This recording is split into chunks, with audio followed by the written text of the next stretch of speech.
बताव चंदा कैसे जिया तारी हो। तू ही बताव चंदा कैसे जिया तारी हो।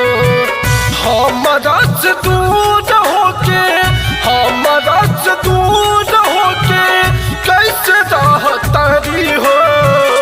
तू ही बताव चंदा कैसे जिया तारी हो।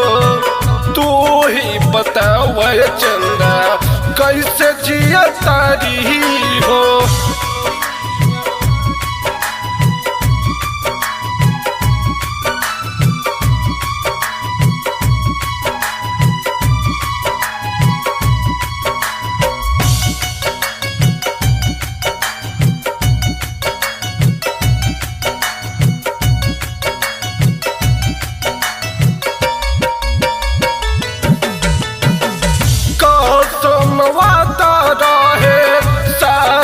जन्म के भइल का कसूर छोड़ी चल गईली हम के।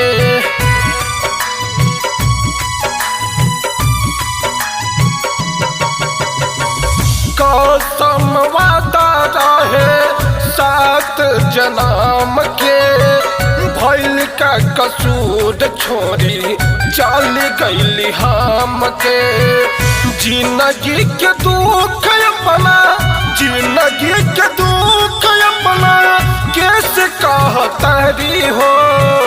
तू ही बताव चंदा कैसे जिया तारी हो।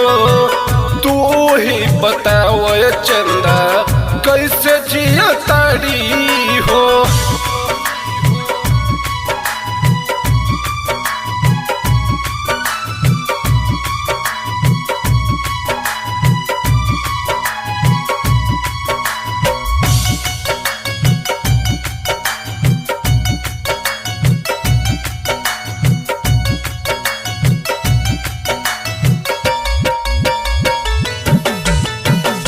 कैल बेवफाई नहीं रहे मजबूरी।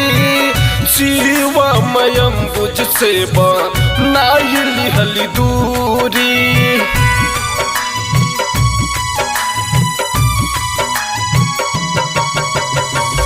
कैल बेवफाई नहीं रहे मजबूरी।